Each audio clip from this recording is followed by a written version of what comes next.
That's what the clapper's for. All right, here we go. I guess. All right, let's go. Here we go. We're recording, man.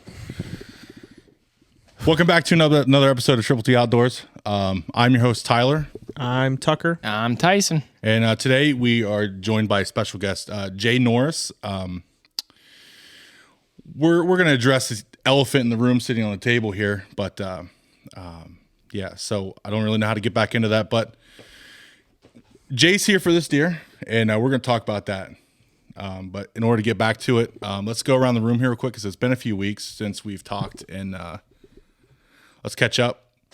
And Tyson is back from Thailand. Yeah, it's been months since. So you haven't even seen him since, I don't know, the first time we did this? Yeah, last year. I mean, end of last hunting season. So let's catch up and get everybody back on the same track, and then we'll get into this monster sitting right here on the table.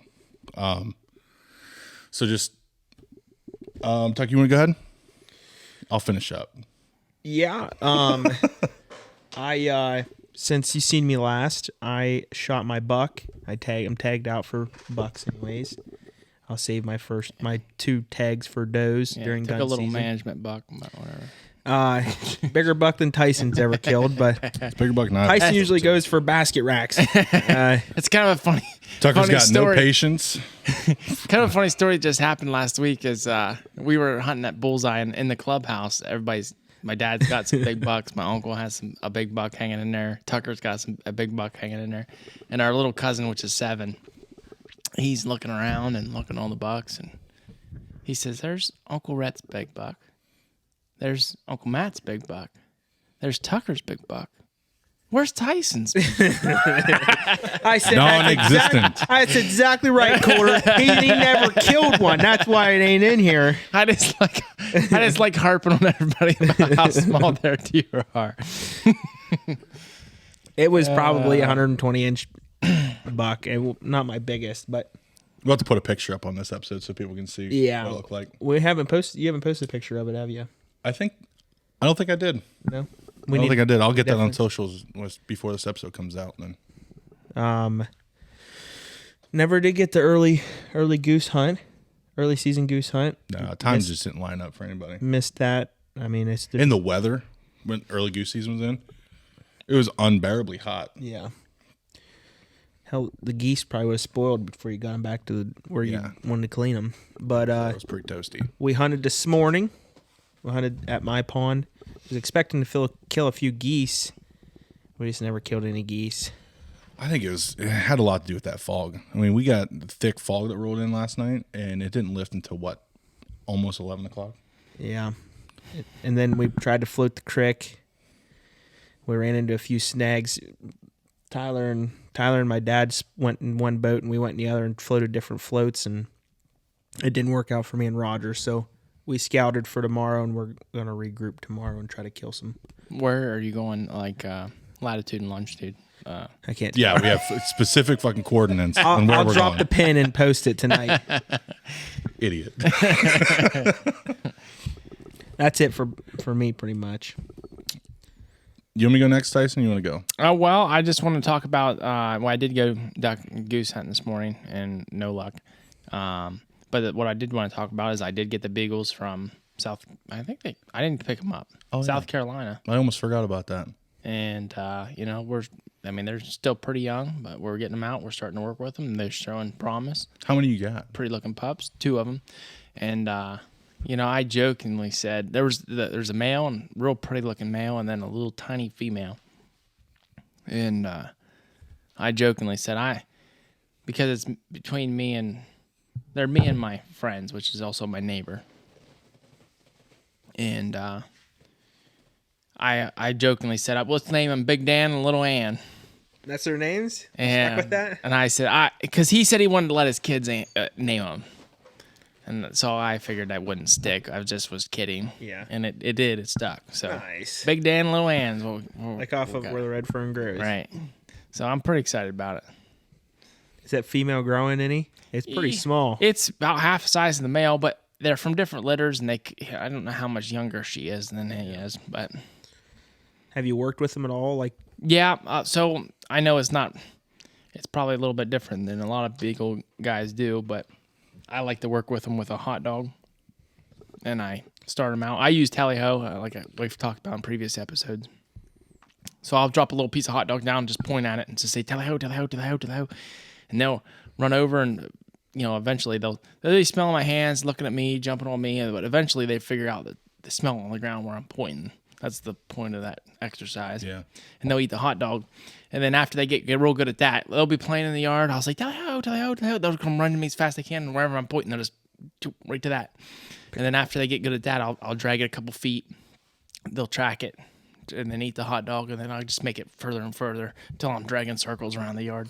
And then after they get a little bit older, as soon as you let them sight chase a rabbit or two, just start tally-hoing them on the rabbit scent, they'll just take off running the rabbit is what I Jay, usually find. You guys used to have some rabbit dogs up there on the hill. I remember just barking nonstop up on the hill there. You guys ever like train them from pups, or did you just get them? My dad worked with them some. I was pretty young when we had them. As far as rabbit dogs, my memory of rabbit hunting with our dogs was tracking the dogs down after we were done hunting because couldn't find them.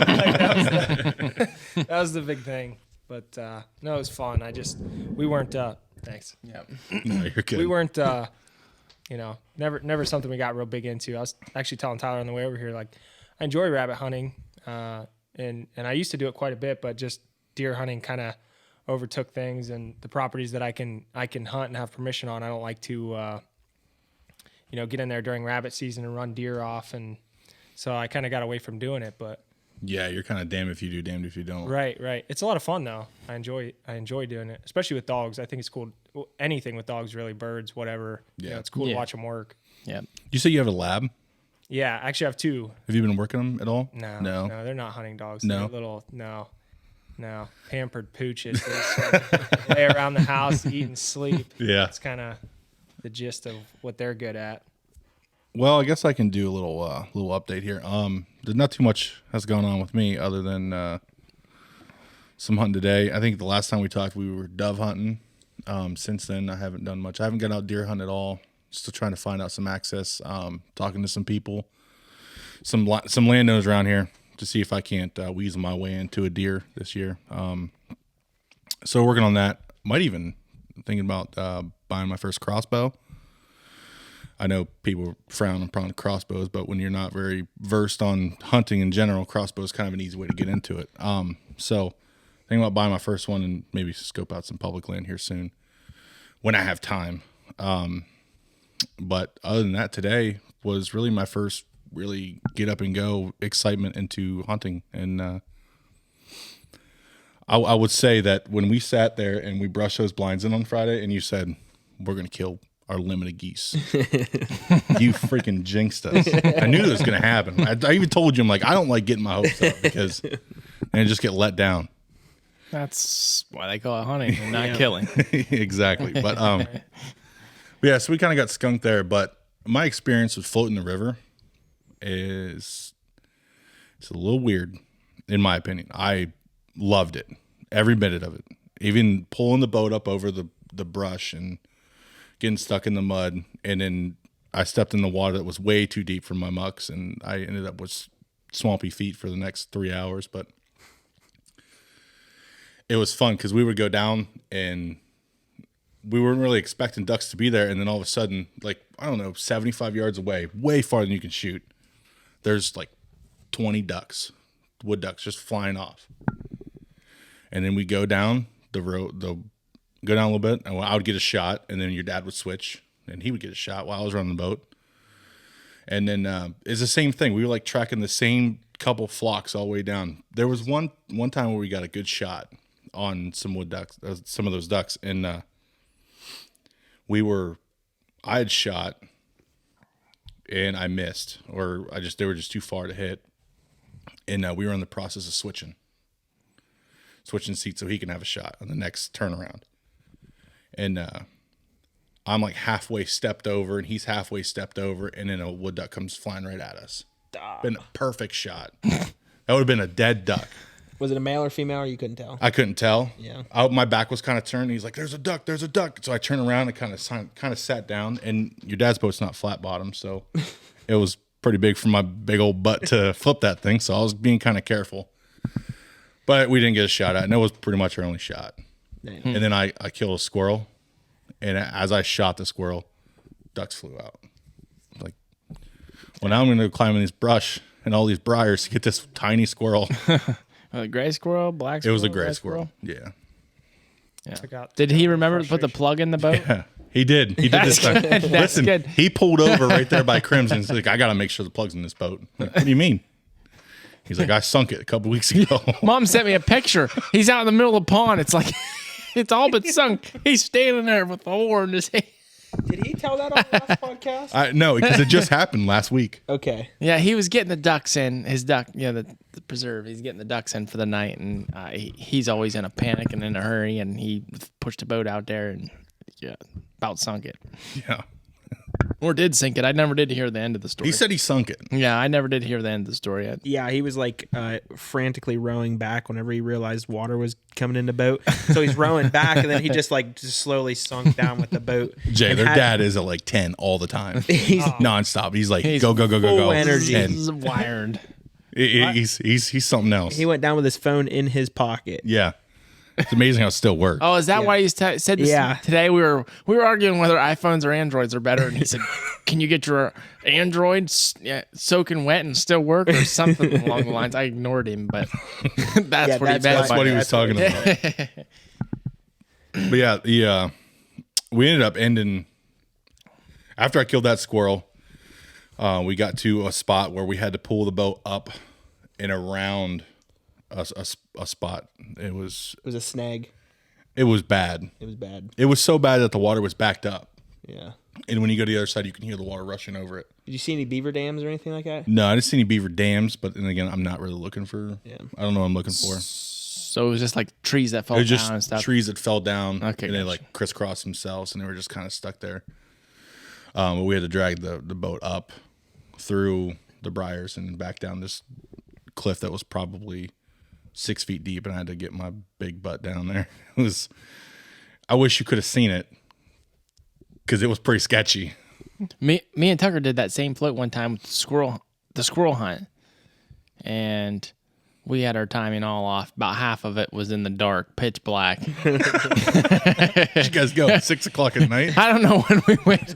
I don't know what we were thinking or what we did. I was like 9. All so I know is We finished up we dinner, didn't like, see let's any go squirrels squirrel after dark. I know that. Let's go do a 2-hour float right at dusk. I was like 9, so I was not the leader of that outfit. That makes a lot more sense. Yeah. Tyson did the planning, so that's why I was all screwed up. But yeah, that's I'm looking forward to doing this a lot more. I mean, the floating thing was exciting to me. What wasn't exciting to me was dragging the boat through briars and getting out of the boat in mud. And you've seen those muck boots on me. You can't stick a piece of paper between my calves and the muck boots.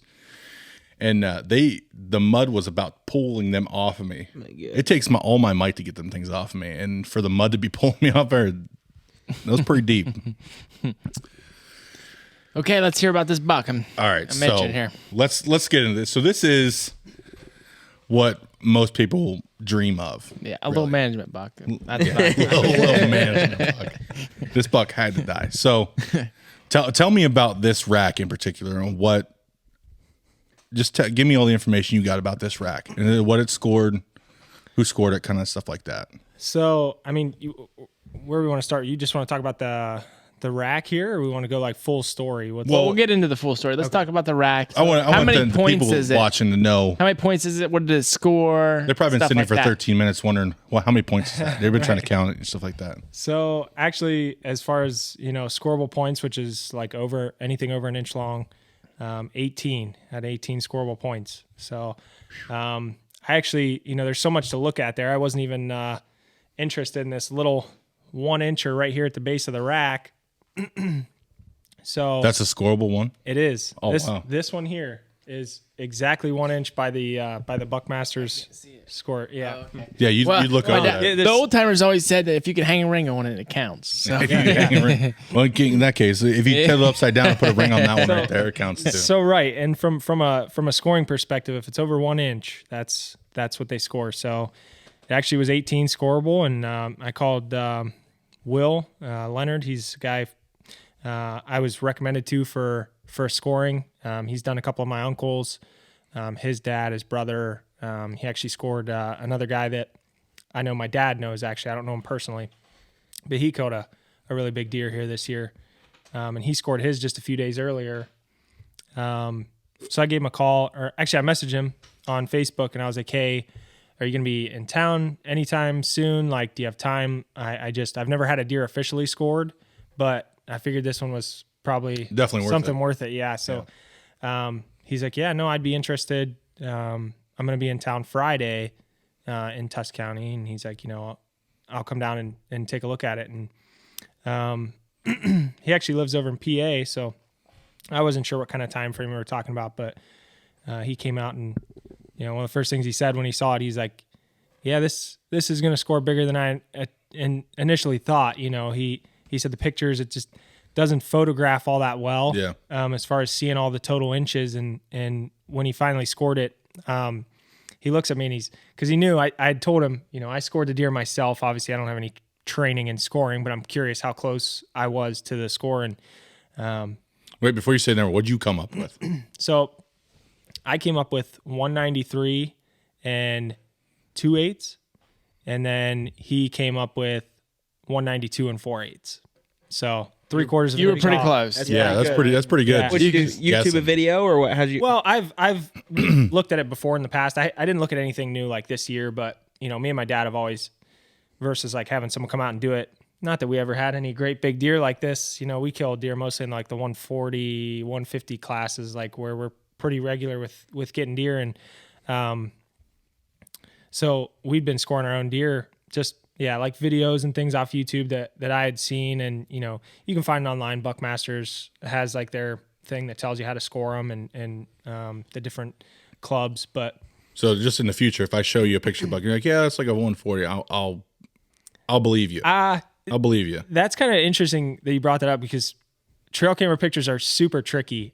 We've been fooled many times on deer. We're like, oh, we think it's about this size, and then you see the deer in the woods, and you're like, okay, that deer is definitely bigger than what it looks like on the trail camera. So, and we've had a couple, like even this deer, we've had pictures of him all summer, and going into the season, we're like, okay, he looks like he's probably, we were guessing in the 170 class, and I was hoping for 180, but I don't want to overshoot score, and when we found him and put hands on him, I was like, oh man, this deer's, His head looks huge in those pictures. Like the one that he's sitting like on your lap or whatever, he looks huge. yeah, he was a giant deer. If he didn't die in the bottom of the deepest valley, it would have been nice to, get like a live weight on him and see what, he would have weighed, like guts and all and everything. But we didn't get any weight on him. We didn't even end up weighing him by the time we got home. Like I said, it was kind of late by the time we found him, got him home. It was dark when you were taking pictures already. Yeah, so we just kind of pushed all that to the side. We were just happy to find him at the end of the day and get him back to the house. So How far did he run? Wait, let's hold on. Okay. So Let's get to the story. We've been talking about the rack. All yeah, right. you're starting to talk to starting at the end of the story here. So I mean, how long have you? You have trail How long cams have you up, seen feeding this him. deer? How long have you been had your eye on him? So the first year that he showed up would have been 2021 season. So 2021 to 22. We think he was a 3-year-old, big bodied deer, but he didn't have much of a rack to him. Maybe something upper 120s, something So like Tucker's that. shooters, right? Is that what you're saying? Well, he was kind of a. I'm just messing with you, buddy. Some years that's our shooters. You know what I mean? It's based on our educated guess of what the age class of the deer is, and we try to do our best to harvest older deer. But some years it's a struggle. Yeah. So he just wasn't to that point where he was something we were looking at. Actually, I thought he was kind of an ugly looking deer. His rack was funky. His G4 on the right side was like clear out by the end of his beam almost, and just kind of crab clawed, ugly looking short tine deer. But I got some cool pictures of him. He's got some tree branches. Have you ever had him in front of you before? I've seen him. Yeah. So last year I saw him out of the tree stand once, pushing a doe mid-November, but he had his rack was all busted up. And he actually wasn't a deer we were targeting last year. I ended up, the deer that I shot last year would have scored. He scored less than what this deer would have last year, but he wasn't something we were after. I told my dad, I'm like, I really hope he doesn't give me a good shot, in close range. But we were specifically not hunting the area he was in because we were trying to, Let him go. see what it would look like next year. He's one of those deer that. Do you guys own land, lease land, or? A lot of what we hunt is farms, private property farms that we get permission for. I do, mow some fields for a couple of people with my grandpa's tractor and brush hog, and lets me borrow it and go and mow some fields, and done all kinds of different stuff for permission. Painted. We got a guy we paint his barn roof every couple years. It's pretty unique ways to get access. Yeah, we do, for real. we do a lot of just Not odd everything's stuff. about green. Exactly. Well, and that's a if you got it, that's a great way to get access. But we didn't always have that to make that an option for getting property. So I mean, are you like super worried about passing bucks up? Like, is it gonna get killed by somebody else? that's You have other people hunting on that land. Like, what are you? Yeah, but when you don't own the land or lease the land, Yeah. you don't have full control of stuff. absolutely, yeah, and that's always something we're worried about. And like I said, this isn't a caliber deer we're chasing every year. We're usually pretty fortunate to have a 140 class deer, 150 class deer, pretty much every year on the areas that we hunt that we can target. A little harder to see them than it is to get trail camera pictures of them, but always bet on the deer. That's what people say when you're talking about this kind of stuff. And the properties that we hunt, a couple of them are shared permissions. Like there's a few people that hunt them. Some of them we got like, okay, you guys can hunt this side of the road, and these people are hunting this side of the road. But these deer are smart, and a lot of the areas we hunt, steep draws, big valleys. Thermals are tricky to kind of hunt these deer in the evenings. So there's people that hunt around us, and some of them are good hunters, kill nice deer. The one guy I talked to fairly regularly during deer season, we send trail camera pictures back and forth and stuff. And, there's a couple of people, there's enough people that practice good management in the area that it's worth it to me to, on some occasions try to let them get to that older age class. Plus it's like a challenge, more of a challenging thing, to try to target mature deer versus, 2 or 3 year olds. I've got enough of those deer on the wall and deer that I've killed in past years that, if I don't fill my tag, I don't fill my tag on it, so. So this is Tuscarawas County buck, right? That's the word on the street. Word you on want the the street. coordinates on that one too? Who said that? What's latitude? Hey, if you want to give us coordinates, I'll bleep it out. Yeah. So okay, tell us the story then on the day that you. Let's start from the beginning. Just start from the beginning. Tell us the whole story. What were you sitting in? Blind, tree stand? Were you in front of a feeder? All that. Morning, evening, everything. So I think it kind of starts last year. Like I didn't target him the first year. Like I said, I think he was probably 3. Hard to tell. We didn't have pictures of him prior that we know of, but wasn't the caliber deer we were looking for anyways. And so we kind of just brushed him off. Like I saved pictures of him and thought he was interesting looking. And the next year he got a lot bigger. He was a 5x4 and he had this big sticker off the front there on that right side, but he didn't have it on the left here. And when he was in velvet, we were like, holy crap, this is a nice deer, and he shed the velvet and he was a lot more spindly, didn't really have the mass that we thought he did. But we thought he was 4, and we're like, okay, we've killed enough deer in that upper 140, right around 150 class.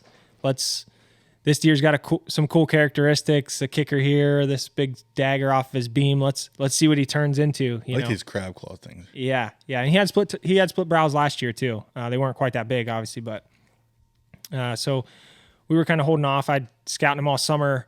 There's a bean field close by that is the only ag field really that's within maybe quarter mile, half mile of where we thought he was bedding. And I'd got video of him actually in that bean field one evening, just out driving around glassing, some of the areas. And I don't have permission to hunt that field anymore. I used to. The farm got sold, and I told my dad, I'm like, he's a really nice deer. You know, I don't want him to, you know, slip up and catch him under my stand during the rut or something. And because I don't think I would have been able to pass him had he give me a, you know, that good shot, perfect opportunity. And ended up seeing him mid-November chasing a doe out of the area where we thought he was bedding. I wasn't hunting him. I was just trying to hunt a rut buck, something that was moving through, chasing the hot does. And he came through, and it was cool to see him. I didn't even realize what deer it was at first because he was so broken up. And I called my dad after the hunt. And I'm like, man, he had this sticker off of his beam. Like, I feel like we would know what deer that was. Just based off some of the pictures, that's a pretty odd characteristic to have, unique. And, you know, I started going through some pictures. I'm like, holy crap, that was him. You know, he broke off a couple of times. I'm not exactly sure on which ones they were. And I shed hunted super hard trying to find his sheds in that area last year, and wasn't successful finding those. I swear those things just like disappear into the ground when they fall off in the spring. It's Usually end up in tractor tires. right. So Chewed up by squirrels. Yeah. we go into that area this year, and we put food plot on the back end of this hay field. And, you know, some years comes in a lot better than others. We're not farmers, so it's hard to get stuff to grow when you want it to, but put in some turnips and stuff, and probably about a 2-acre plot. Set up our cameras and put out some, you know, mineral stuff. We used trophy rocks, lucky buck, mineral, stuff like that through the summertime and stuff. And got some pictures of this nice deer we call tall brow. He's kind of goofy, but he's a nice looking deer in velvet this year. We think he's probably a 4-year-old deer, and we were kind of excited about that. Like, okay, we'll see what happens here. And then what day was it? August 8th or 10th, something like that. Early August, he showed up on the trail camera. Same area where we had him last year, coming out of the same bedding area to this field, and he just looked ridiculous.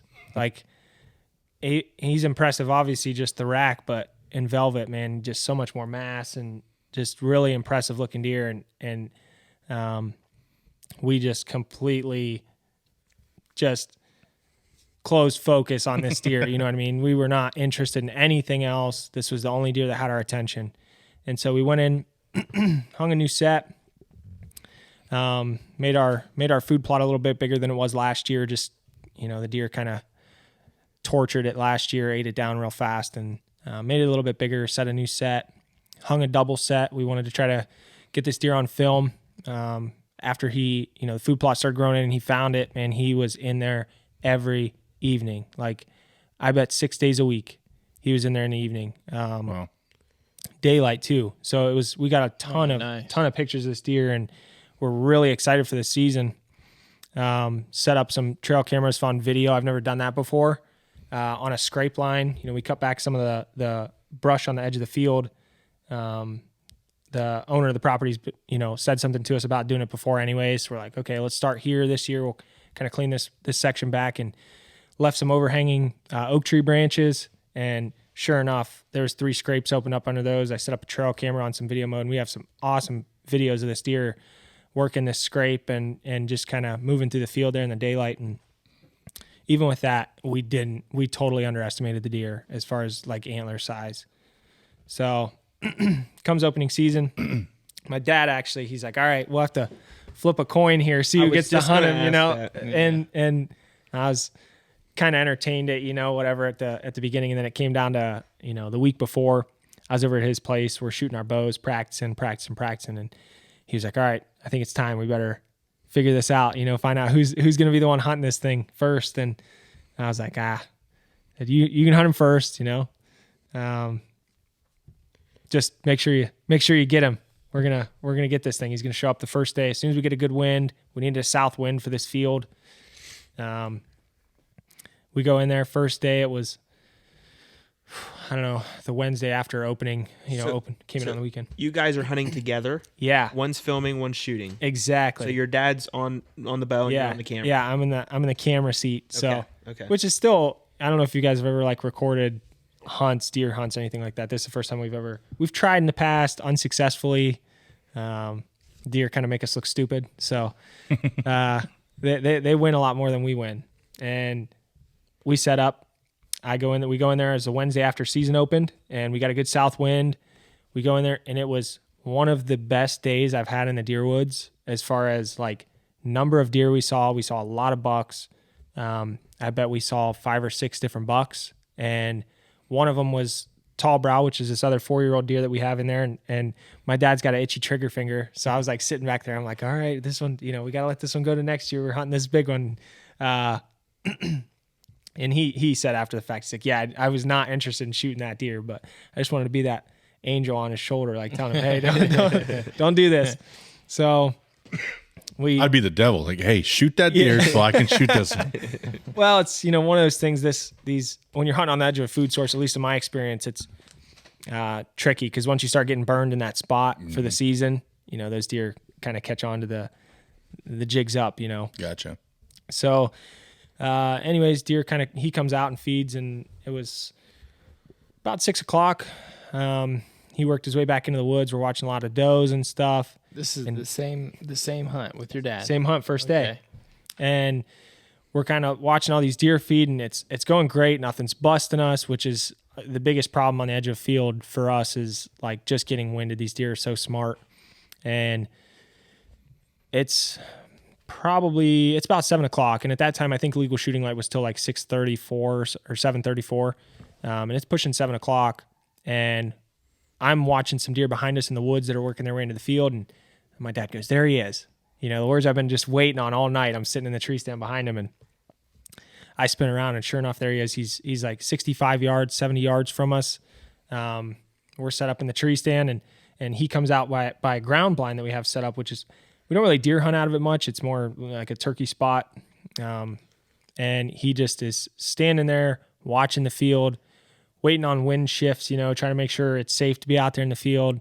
And finally he starts working the field edge, works across the field, kind of comes in, and he's facing us for a long time.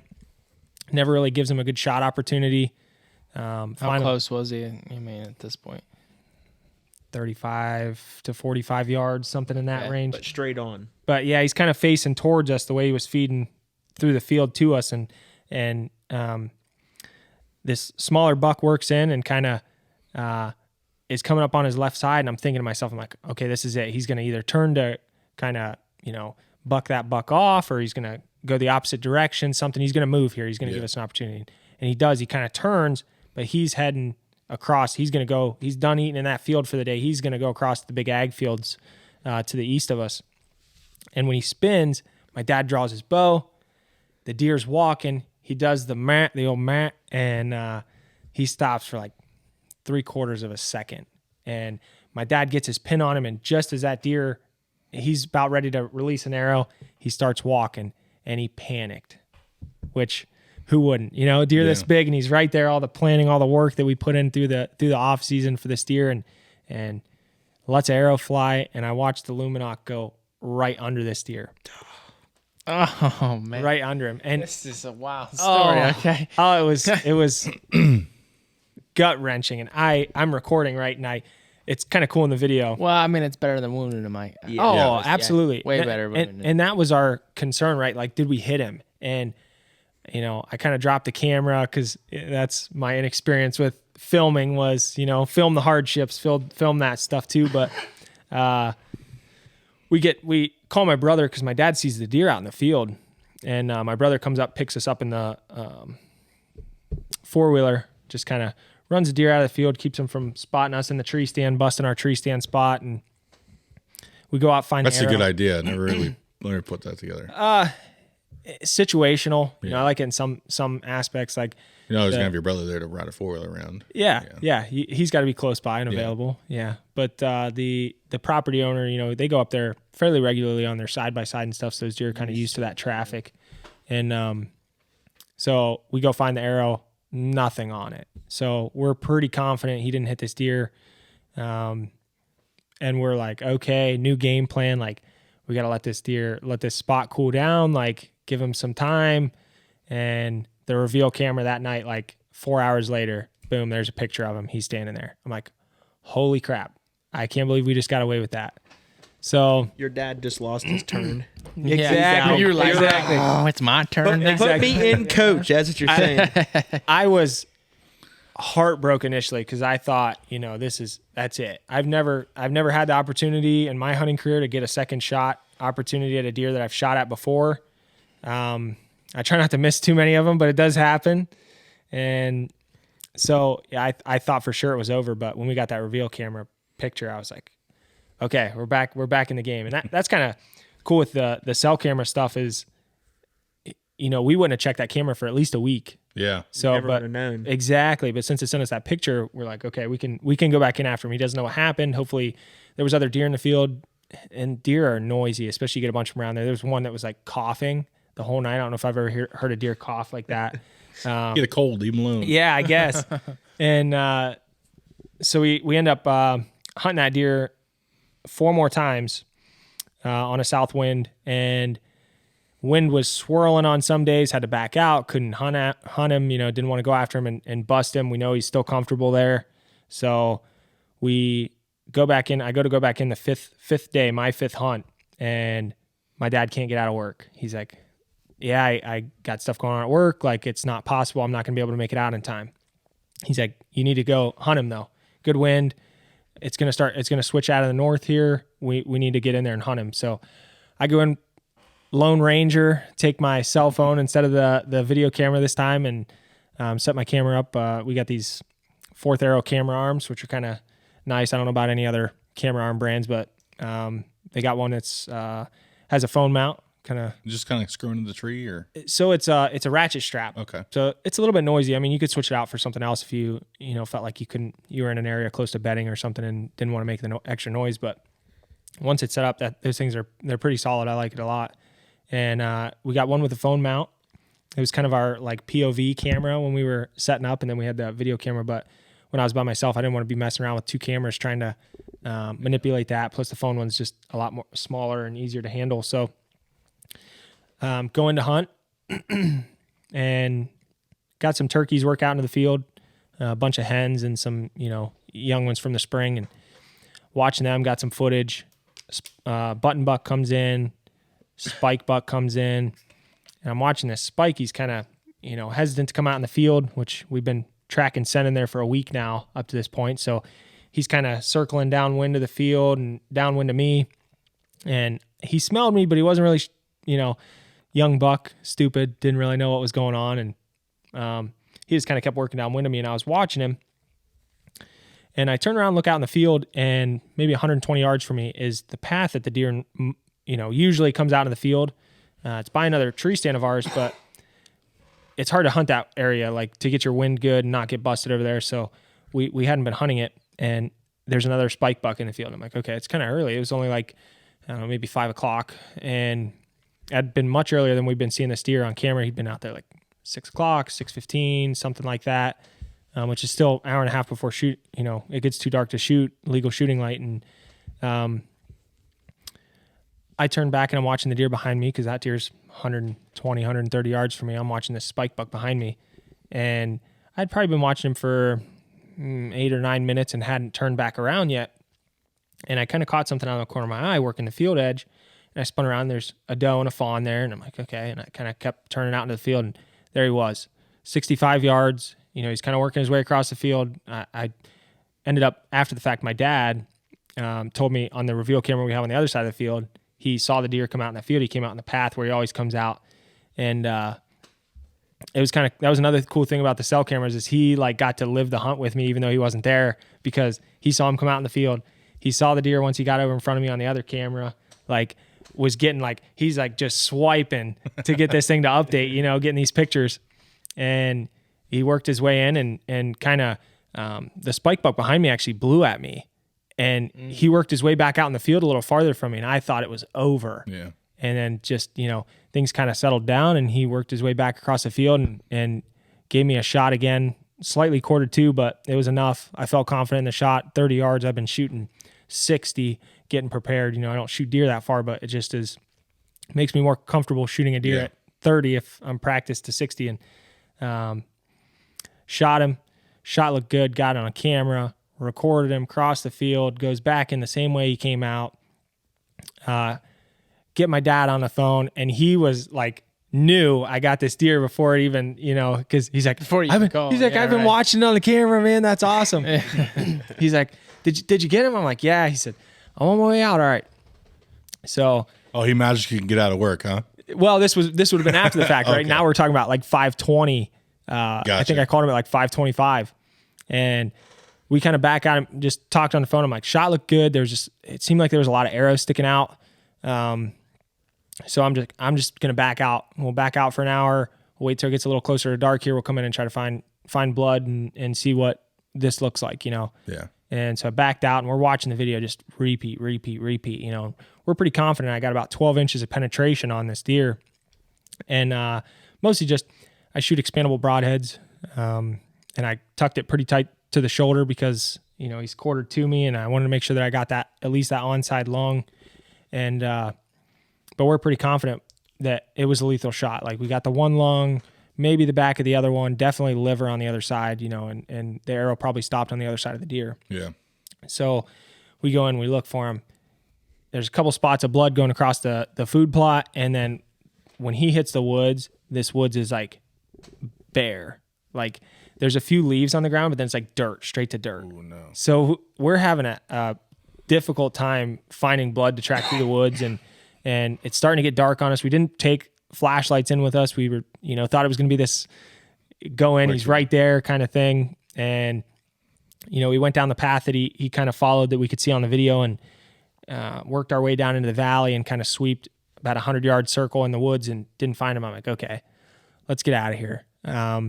We backed out. I decided to call a dog guy, a tracking dog. You did actually call a guy then. Yeah. So the first guy I called was on a moose hunt in Canada. I'm like, well, that's not very helpful for me. Ain't gonna work. Ain't gonna work. So the other guy that was that I knew of to contact that was in our area that would travel here, I think he's from Holmes County, but would travel to Tusk County, and his dog's in training. Like, on the list it says in training. I'm like, okay. I'm like, I don't want to be rude to you or your dog. I said, but how confident are you? Like, I don't want to take an inexperienced dog in here and ruin this. Yeah. Yeah, right. But I want to give the best shot, because I know if I go in there and track my scent all through there, it makes it way harder for the dog. Right. And he's like, no, I have all the confidence in the world in this dog. He's a good dog. Do you know what kind of dog was it? He told me, but I do not remember what the breed was. Okay. I wish I did, because you're a dog guy, so like that would be something you'd be interested in. Yeah, right. And it was a pretty dog. Big dog, little dog. Probably like a 45 to 55 pound dog. So I'd say medium sized. Okay. But it worked hard. I mean, that dog came out, and when it got in the field, we found my arrow. Luminoc was lit up. It's dark, and we found it was busted off, and we had blood up the arrow, which would have been about 12 inches minus like 8 that was busted off in the deer. And the dog, we got him on the arrow, and he went straight to the path where that deer went in the woods. I mean, was right on it. And I was just like pumped when I saw that, because I had never done this before. I'd seen some videos on YouTube and, other people that have used them, but the deer kind of tracked across the hill, kind of the way we went in, and then went around on the south side of the field in this huge thicket that we don't even go in. It's like, you can't hunt it. It's too thick. We probably went about 300 yards from where I shot him and didn't find anything once we got in the woods. No blood, no beds. And I'm like kind of down on myself. I'm like, man, if this deer didn't bed in 300 yards, like we should have. That's a long way. Yeah. And is this dog just looking like he knows what he's doing this whole time, or what? I was pretty confident when he hit that trail. As soon as he went in the woods, I thought for sure, I'm like, okay, this dog is on this thing. So the guy worked his way back out of some of the thick. I let him go in there, and I kind of stayed back. I'm like, man, that's pretty thick. But that dog was in there, and he comes back. He said, I think he got on a live deer. Like, I don't think that was your deer that he was following. And he said, I didn't find any blood. I didn't see any beds, kind of similar thing I was thinking in my head. And so he's like, let's go back to where we started. Let's get on the arrow. Let's let him kind of work there. And he did. He goes back. He hits the arrow. And this time, I think he kind of knew, like, oh, I screwed up. I didn't follow the right deer. And he took his time this time, like working the edge of the field, finding where that deer went in, and then boom, on the same path, goes right in the woods. I'm like, okay. But this time he gets in about 10, 15 yards and dumps right over the side of the hill, clear down into the bottom of this ravine. I'm like, okay, that's a good sign, because that's where most of the deer go. Yeah. Like, yeah, when we hit them in there, if it's a lethal shot, that's where they go, is straight down that hill once they get in the woods. And so the dog works down in, and I'm standing on top of the hill just kind of watching the flashlight go down through the woods. And, you know, he goes down, hits like the creek area and kind of starts working to the left. I'm like, man. No, that's not good. Yeah. I'm like, we kind of searched some of that area when we went down in there, a little further to the south, but it was close. So I'm like, okay, well, I'm going to just, where he went in the woods, I'm going to go down the hill about halfway, and I'm going to work my way across the hill. At this point, he would have been about maybe 150 yards from where initial impact was with the arrow, and just look for blood, like find where he came down this hill, you know?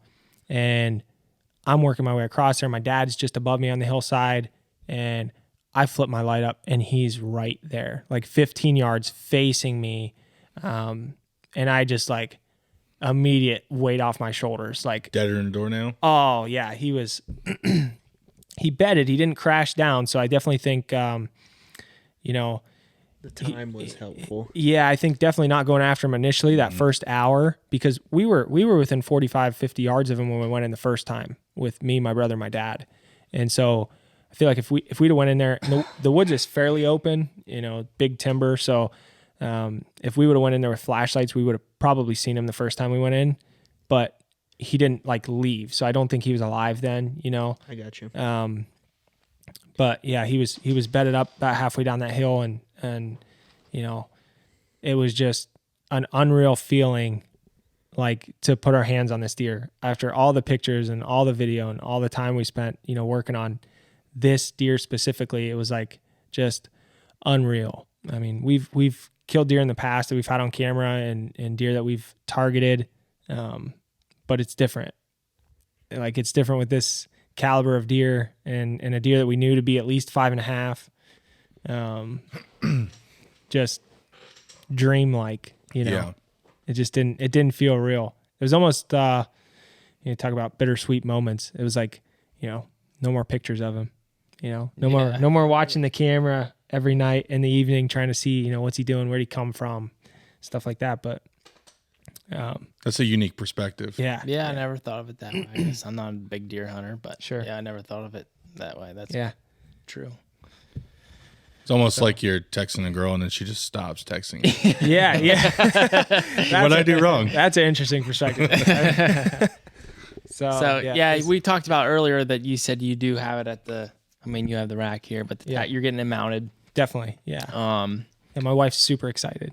yeah, you're allowed to hang it in the living room. That's another. We're still working on that. It's kind of back and forth. It's gonna go over the bed. Yeah, That's what I was gonna go. She'd like that. Yeah. No, it's.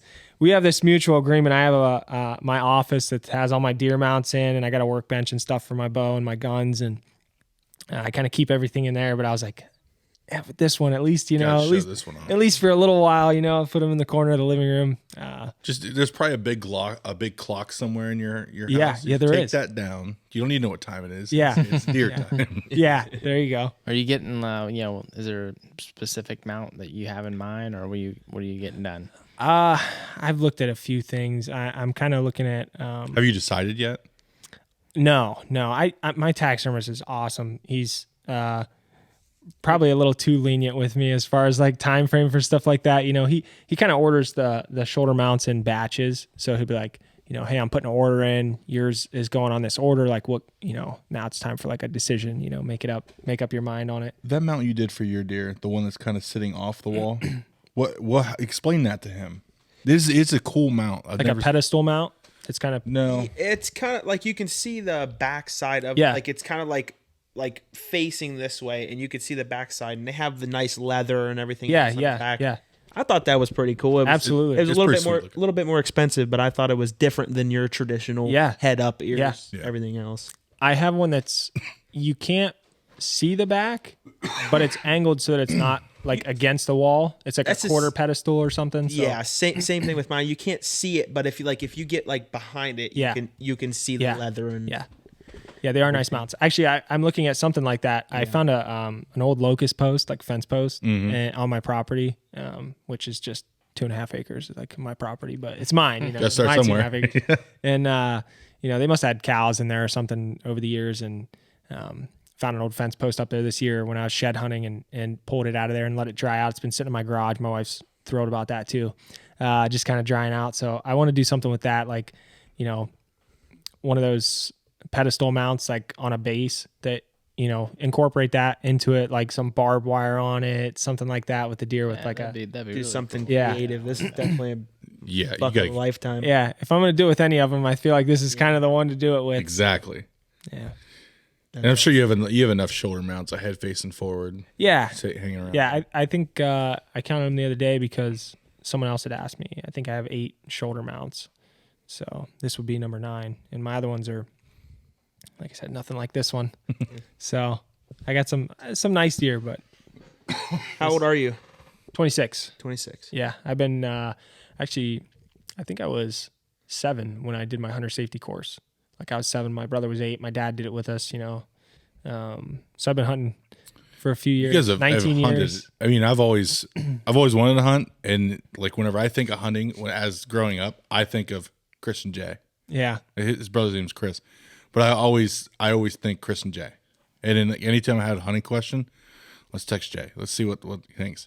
Yeah. I used to fish with him all the time. Yeah. Yeah. Speaking of boats being unsteady, he's always been a Don't big stand guy. up. Yeah, That's what yeah. I got told. Don't stand up. Yeah, that makes you nervous. A little 10-foot John boat on the pond.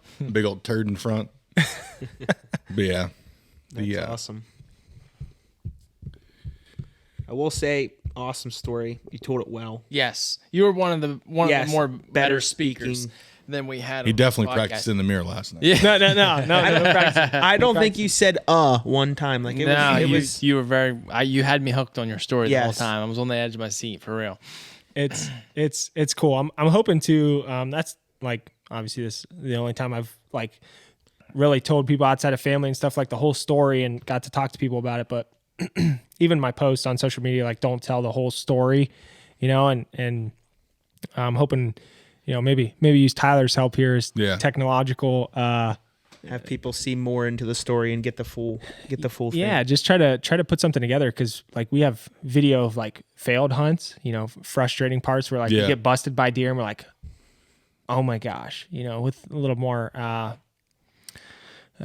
exciting terminology and adjectives in there, frustration and stuff. And Yeah, just- that one might not be rated PG. Yeah. There's a couple parts that are tough. I listen back to them like, Dad, like that's something we gotta work on for recording here, But frustrating moments, and it wasn't a go out. We didn't know the deer, got lucky on a spot. We put a lot of work into this deer. Me and my dad both. Not just me. Obviously, I ended up with putting my tag on him, but He had his But opportunity. I was just gonna say, he had his chance. opportunity. I wouldn't he did. feel too bad. I'll tell you that. he did.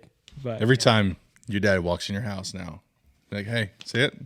Hey, you missed it. yeah. Remember that I deer? didn't miss it. I think it's still probably a little tender right now. That subject, so I don't really bring up. By the Too time much you get the mount back, it won't be tender anymore. Yeah. So Okay, so you mentioned you're 26 and you just shot a buck that most people wait their entire lifetime to shoot. Do you think you'll ever top him? that was another question that like other people have brought up. Like you're never gonna kill a deer this size again. You probably won't. My question was, what's next? It's Yeah. kind of 'Cause- almost kind of ruins. I might not even say Doesn't ruin it. Because you But- reached the top. This is Yeah, the you pinnacle. reach the top pretty quick. It's all about maturity to me. Like obviously the big rack is cool. I'm never gonna say like that doesn't interest me because it does, but it's all about harvesting a deer that's been out there and has evaded hunters and predators for 5, 6, 7 years. That's difficult regardless of the size of the rack, and it's challenging. And I just like being out there. So we've had some other deer on camera in recent years that were as big, if not bigger. That Than this one? yeah, Really. yeah. very, very close. I'm going to need those coordinates. Yeah. So one deer. Just give me a street So name. they just give me a street name. disappear, or you just never seen them again? Somebody else killed them? The one deer in particular, I have one in mind when I say that. downgrade. Like I say, like there's like 14 of them or something. It's nothing like that. It's one deer in particular we've had for 3 years and on a different property, but he is very nocturnal. Yeah.